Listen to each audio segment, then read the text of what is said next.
Hello everyone, this is Shankar Pratap Singh and you are watching SPS Astrology. Guys आज मैं आपको बताने वाला हूं जुपिटर जब आपके बर्थ चार्ट में अपने रेट्रोगेशन में होता है तो डिफरेंट हाउसेस में उसका क्या इम्पैक्ट पड़ता है। और जुपिटर को जैसे हम जानते हैं कि जुपिटर सिग्निफाई करता है मल्टीप्लिकेशन को, एक्सपेंशन को और ग्रोथ को। यानी जब चीज़ों में ग्रोथ होती है, बढ़ोतरी होती है और एक से ज़्यादा चीज़ें जब मल्टीपल होती हैं तो वो जुपिटर के कारण होता है। और दूसरी तरफ जुपिटर को लक के लिए भी देखा जाता है। यानी जुपिटर जिस हाउस में प्लेस्ड है, जिस हाउस को देख रहा है, उस हाउस से संबंधित चीज़ों को लेके कई बार हम लकी होते हैं।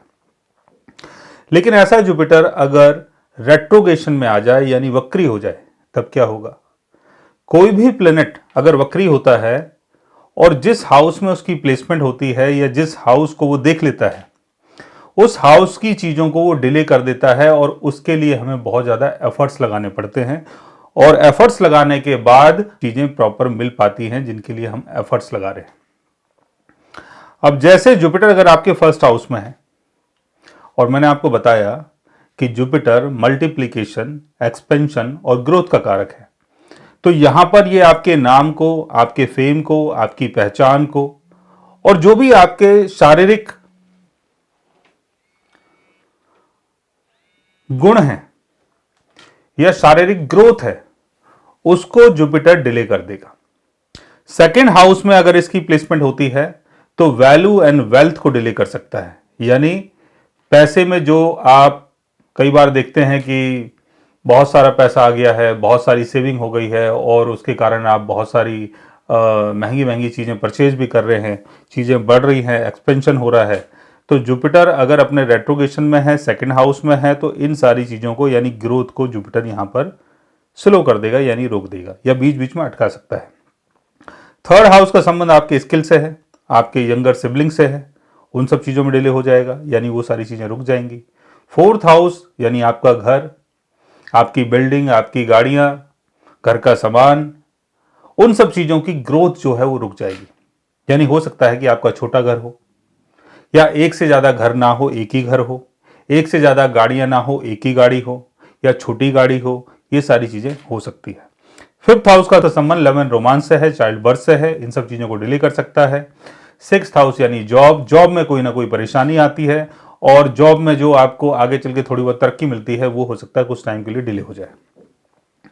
सेवेंथ हाउस यानी मैरिज, जुपिटर एक से ज्यादा मैरिज का कारक होता है। यानी सेवेंथ हाउस में अगर जुपिटर की प्लेसमेंट होती है या सेवेंथ हाउस को जुपिटर देखता है तो कई बार एक से ज्यादा मैरिज हो सकती है।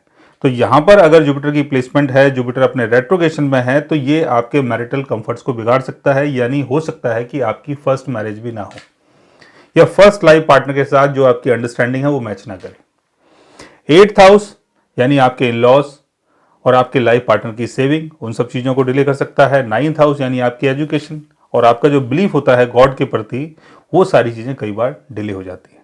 टेंथ हाउस यानी प्रमोशन, आपका करियर, आपकी सामाजिक विजिबिलिटी, समाज में आप कैसे देखे जाते हो, कैसे पहचाने जाते हो, आपका टेंथ हाउस है, उन सब चीज़ों में डिले होगा।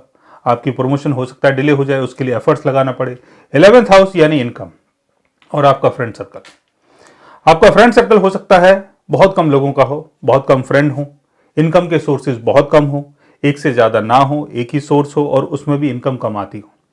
12th हाउस यानी आपकी इमेजिनेशन और 12th हाउस का संबंध होता है फॉरेन सेटलमेंट से। अगर आप बाहर जाना चाहते हैं, बाहर जाके कुछ कर रहे हैं तो वहां की चीज़ें डिले हो सकती है और बाहर जाने के लिए भी आपको कई बार बहुत मेहनत करनी पड़ सकती है। तो ऐसा जुपिटर अगर आपके बर्थ चार्ट में कहीं भी प्लेस होता है या किसी भी हाउस को देखता है तो उन हाउसेस की चीज़ों को भी कई बार जुपिटर डिले कर देता है। सो गाइज, अगर आप भी जानना चाहते हैं अपने जुपिटर के बारे में या उसके रेट्रोगेशन के बारे में तो उसके लिए आप हमारे चैनल को सब्सक्राइब कर सकते हैं। और अगर आप हमसे बात करना चाहें, कंसल्ट करना चाहें, पर्सनली हमसे मिलना चाहें तो आप हमारी वेबसाइट के थ्रू, हमारे ऐप के थ्रू हमसे मिल भी सकते हैं, बात भी कर सकते हैं और गाइज आप हमसे कंसल्ट भी कर सकते हैं। So guys, take care, love you all and good bye.